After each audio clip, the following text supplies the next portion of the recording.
না যে পারফেক্ট বল ফিডিং করার ক্ষমতা আছে। একেবারে তাই। উজ্জ্বল হাওলাদার কিন্তু পাসটা ঠিক মতো হলো না, এখনো সুযোগ আছে। কাস্টমস কিন্তু আক্রমণে যাচ্ছিল, বল দখলে লড়াই চলছে, ছাড়বার পাত্র নয় কোনো খেলোয়াড়ই। শুরুতেই কিন্তু একটা আক্রমণ এনেছিল এবং সেখান থেকে আবার একটা সেন্টার চলে এসছে, হেড হবে না, ওখানে হেড হয়ে গেছে। দূরপাল্লার শট নিয়েছিলেন ওখানে সেই আমান রশিদ, কেরালার ছেলে, কিন্তু সরাসরি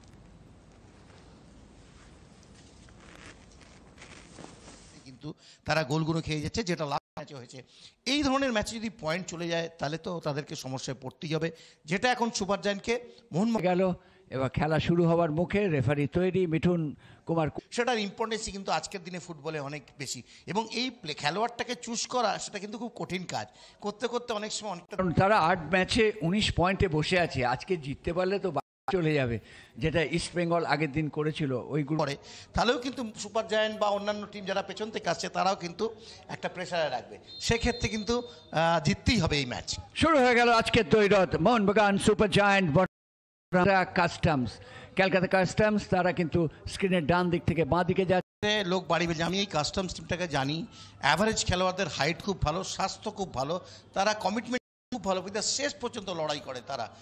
এবং এবার কিন্তু হেড হয়ে গিয়েছিল, গোলরক্ষক একেবারে লাইনে ভালো সুযোগ পেয়ে গেছে। যখন সেন্টারটা করার সময় পেছন থেকে আনমার্ক গেছে, গিয়ে কিন্তু হেডটা করে, এই যে টাইমিং, হেডটা আরেকটু যদি যে কোনো একটু সাইডে যদি হয়ে যেত তাহলে এটা কিন্তু অবধারিত গোল ছিল।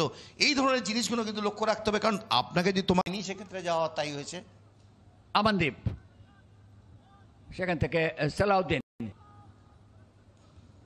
সালাউদ্দিনের বাই বল পড়লেই কিন্তু একটা আক্রমণ সূচিত হচ্ছে। এই মুহূর্তে আমান ভাসিয়েছেন, আমানদীপ, হেড হয়েছে রবি বাহাদুর রানার, কিন্তু সরাসরি গোলরক্ষকের কাছে নির্দেশ দিচ্ছেন।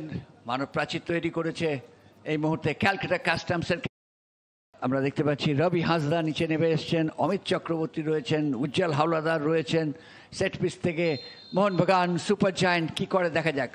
ভাসানো বল এবং গোলের দিকে যাচ্ছিল, এখনো বিপদ আছে, কিন্তু শেষ পর্যন্ত বিপদ মুক্ত হয়ে গেল। তবে আক্রমণ এখনো চলেছেন ওখানে ফরদিন আলী মোল্লা।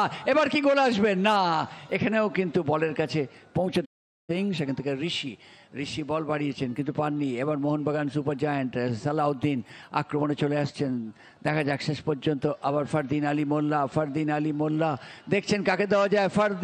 ফরদিন এবার পেনাল্টি বক্সের মধ্যে একজনের সঙ্গে 5-6 জন প্লেয়ার দাঁড়িয়ে, তার মধ্যে শট, কিন্তু হলে কি হবে, সরাসরি সেন যে পোস্টে শুভম সেন ছিল সে পোস্টেই মারলেন।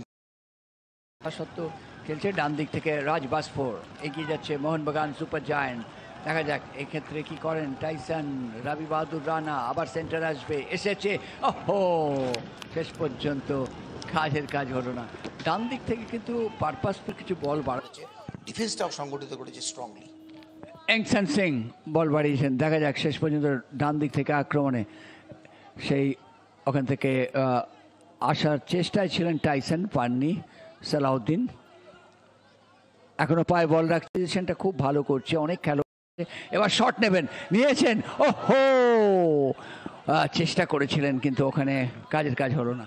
খুব ভালো শট ছিল, এই যে তৈরি করে নিয়ে এসে মারলো, হয়তো একটা টাচ হয়েছে কাউর, কারণ রেফারি শুনেছি। এই যে কুম্ভের মতো আরবার টিম উজ্জীবিত হচ্ছে। এবং সঙ্গে সঙ্গে আজকের ম্যাচের রেফারি মিঠুন কুমার কুন্ডু জানিয়ে দিলেন খেলা শেষ। সুতরাং আবার পয়েন্ট নষ্ট, পয়েন্টে পৌঁছলো। সুতরাং সুপার 6-এ পৌঁছে গেল ক্যালকাটা কাস্টমস। হ্যাঁ, কাস্টমস 20 পয়েন্টে পৌঁছে যাওয়াতে তাদের জন্য কিন্তু এক্সট্রা টাইম।